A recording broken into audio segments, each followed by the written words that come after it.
Веќе гласаше за Хилари. Да направиме Америка повторно голема и заедно сме посилни се слоганите за кои се смета дека му донесоа победа на Трамп, вели Андреа Стојковски од Македонскиот центар за европско образование. Тој додава дека во овие слогани поверувале најголем број од американците кои немаат високо образование. За Трамп гласа белите мажи во сите генерации повеќе од што за Клинтон. Може би сонуваат да бидат тој. Може би, не знам.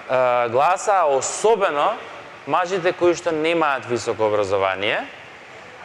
Гласа жените кои што немаат високо образование. Ако ја погледнете картата каде Трамп има направено најголеми успеси, тоа е руралната и необразована Америка. Според амбасадорот Ѓорги Филипов, победата на Трамп може би се должи на евентуална одмазда од долгото владење на демократите.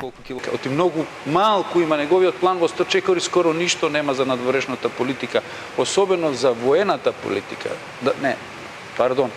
Одбрамбената политика. Иако тие напаѓаат, ама ја викаат одбрамбена политика и таа.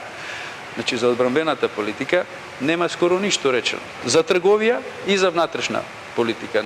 Македонскиот бизнисмен Трифун Костовски смета дека изборот на Трамп е очекуван и се должи на случувањата на светската политичка сцена, како и на авангардни сваќања меѓу кои и Црнец за председател.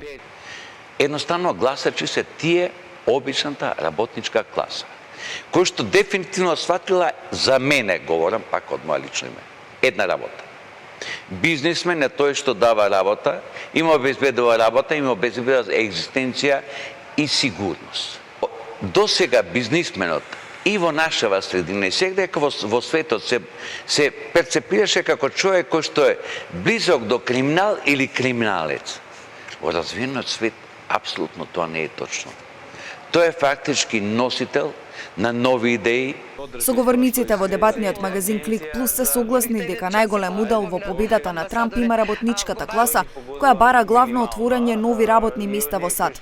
Трамп во кампањата вети дека во најкус рок ќе отвори барем 20 милиони нови работни места. Значи, говориме за едно Скопје кој што